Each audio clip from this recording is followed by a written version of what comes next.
So, ang ako day tahas karon ang paghatag sa inyo akong experience. Mayon na rin experience no, bugi ni akong kalibgan ba? Gusto mo gid ako ihatag na experience kay maglibog jud ko sa akong pag-start basta na nasa pangayuan na tag experience mo lang. Usahay mas maayo na lang kanta kaysa sa magsige tag istorya. Kaya ang kanta ko naman 3 minutes. Kaya ang kanistorya kay mo siya ang dapat na introduction, body, conclusion, matod ba sa mga professor. Pero karong kahaponon mga kaigsuunan, akong i-share sa inyo ha, delikiyat lang ay kanang glimpse lang sa nahitabo na ko dito sa akong mission field. By the way, ako di ay mission field kay dito sa Bukidnon. Ang Bukidnon, usa yun sa ako ang gidream sa unang panahon nga ako matuon sa siya sa akong mga dreams. Unya, wala ko nag-expect na mao ay ang ihatag sa Ginoo sa ako ang mission field. So pag adto na ko sa Bukidnon, niabot ko sa Bukidnon September 27 or September 29. Unya, wala po ko nag-expect nga mahimo din ko teacher dito. Teacher sa mga elementary students. Pero wala din ko gihadulan na specific nga grade. Kay tungod, ang akong partner, siya man ang nikuha sa kinder, ang ako apod, ako ang tigpabasa sa mga bata nga wala din pa kay kabalong mabasa. And then ika-afternoon, ako po'y magtudlo sa ilahang singing group. So ingana siya ang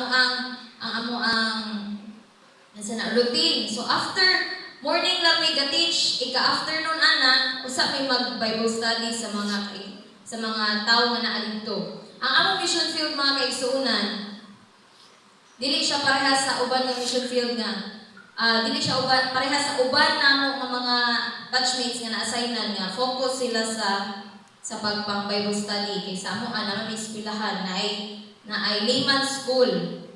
So na church dito nga naa siya gamay nga eskwelahan. Tulo ra ka buok ilang classroom, multi-grade. Unya kato siya ang mission field namo is napud nga nasalit sana naay nagpalibot nga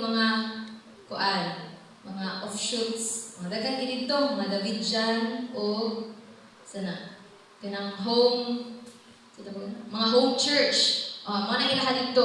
O kasagaran ana, mga dasig kaay sa una sa kanto nga simbahan. Kauban na sila sa simbahan sa una, nang gawas ng himo nga offshoot. So ang ako di ay i-share sa inyo karon is dili siya mahitungod sa tanan akong nahitabo dito Ang ako rang topic is about love your enemies. Nga naghang love your enemies. Ang among mission field mga kaigsuunan, wala siya, ang iyang pinaka-problema dito kay ang tubig. So kung diri sa Isabel, naanad ko maligo kada adlaw, dito sa mission field namo, naanad mi nga maligo mi usa ka semana, katulo or kaduha or kaisa. Ingana ang mission field kay wala siya tubig. Sa inyong mabatian, Bukidnon, nindot kaayo. Pero sa among na-assignan, wala siya tubig. Problema niya ang tubig. So, pila na daw day na ka-years dito ika-11 mi nga missionary nga na-assign dito, unya, ang ilan yung problema is tubig. So, kung makaadto kay may lugar, makanaog gani ni, dugay din kayo mahuman ang nagligo sa partner. Maabot gid may usa ka oras or duha ka oras kay dito mi maligo kada adlaw nya. Naanad diya ko maligo kada adlaw. So dito ang among buhaton is magpalit gid mig wipes ana. Magpalit mig wipes kay para kung dili mi makaligo at least man lang dili kay bibaho. Okay. Magdungol kayo bata sa imuha no magagos-gagos sa imuha niya. Baho is teacher. Pero okay ra kay baho mo sila kayo sila ligo.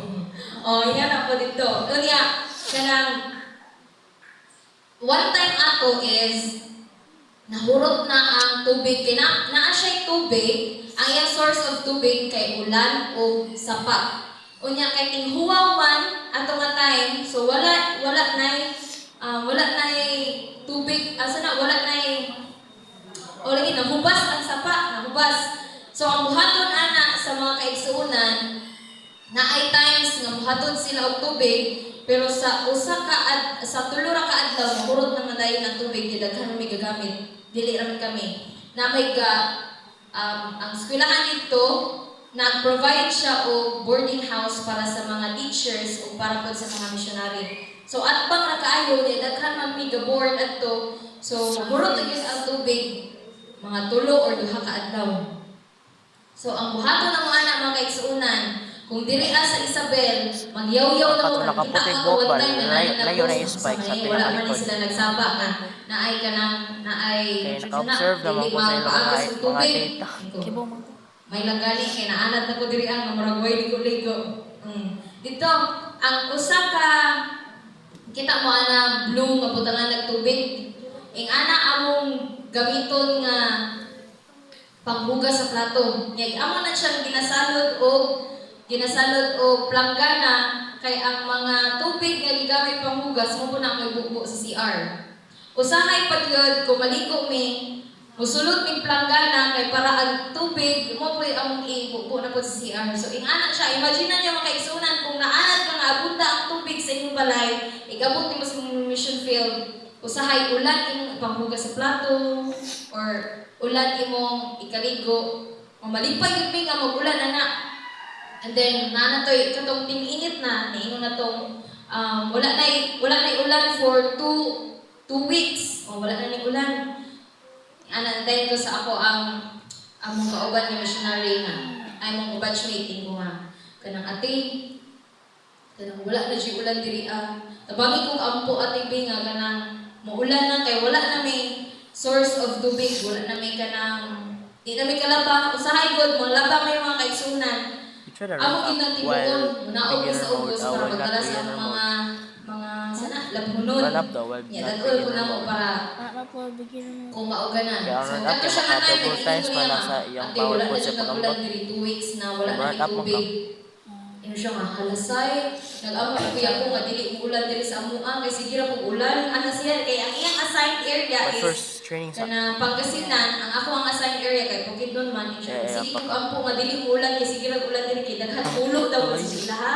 Daghan tulo man. Siya ganahan mag-ulan. Ko ate sa imong pag-ampo specific lang at ibe nga diri sa amuang mission field diri sa Bukidnon ako naghatag ni ang address. Pagkaugmaan ang mga kaigsunan, praise the Lord, kining ulan yun, pagpadulong na mo sa Bible study na mo, Bible student, ning ulan na siya puso mga kaigsunan. So ang mga tao dito sa amuang area, nanalo dahil sa ilahang tubig. Kung dito na mo nabalaan mga kaigsunan nga, ang uban nga mga tao mapasulod dito sa amuang sa purok, tingin sila nga, nanong ulan ba diri nga init magkaayo dito sa pikas na lugar. Dito na ko nahinduman nga nagpaampo ko niya specific. Muna kung kita mga kaigsunan, dapat yun nga specific tas atong pag-ampo. Di ba mo ayong tao sa Lord, tagain ko og ingon ani, pero wala na yung specific paghatag sa Ginoo. Mika Lord, ano kaniman? No, kay wala man yung specific. Unsaon man pagkabalo sa Ginoo nga kana tay mong giganahan. Although ganaha kabalo na ang Ginoo pero wala na yung specific, di wala niya nahatag kung unsa gyud imong gusto. No, ingana jud. So, sa nga love your enemies man imuhang topic. So, ang kato siya amo ang mission field na apo na siya tangki. Ano ba? Sa pila pa ka months na mula, di pa dili pa kayo na ma-feel nga naay shortage sa water. Inaapay water gikan sa pikas barangay padulong sa among barangay. Pila ka mga months ato nakat siya kay tungod kay naay problema ang purok president namo ug ang barangay captain dito. Nya kay at napaman dito ang kanailang mga sala-sala lang. Ilang mga sala-sala ang isunan. Kanang sala-sala, muna siya ginater sa mga lumang nga kung palitan na ang kay sala nila, na sila consequence nga ibuhat sa imuha. Either pabayron ka nila, or sa laing nga lugar, makasala ka sa ilang mga anak, ipamilyo ka, na murag ingana ba? Murag naa siya consequence ang imong buhaton nga nilabang ka sa ilang rules. So, mo itong pila ka months, wala po ipaagasan ang katutangki nga naa dito sa mga. Yung one time ato, mga April siguro to or May or June. Di ko nakalimot ko sa month. Basta before mi nag-midterm, before mi ngadto sa NBC, ning agas bitaw na siya ang tubig dito sa tangke. So ang katong tangke is hukaw na kaayo ang tangke kaya naman pila dagod ka months no mawala na ning agas. So daghan na kay blumot, nya daghan na kay mga kiti-kiti.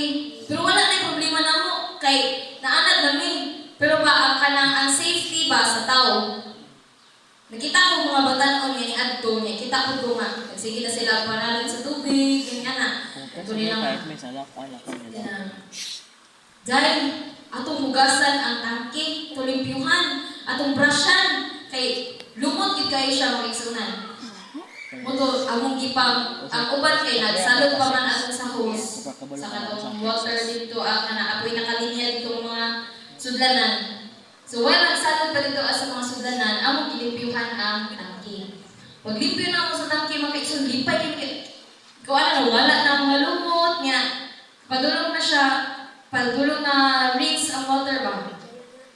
Sa dihang na rinse na tanan ang water mga kaigsun namin dungo sa mua. Siya, uy, nag-usap mo diha, ana siya. Uy, nag-usap mo diha, pagdan-an ako. Kaigsuuna na to, mapurong president na siya. Ano inyo man nagilimpyuhan? Ana siya.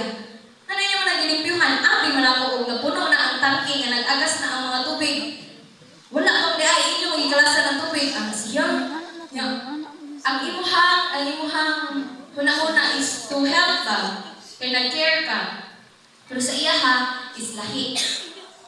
Kanya dito ko naka-realize na dapat, mga kaigsunan, kung unsa man gani ang buhaton nimo, dili gid ka maghuna-huna og exchange.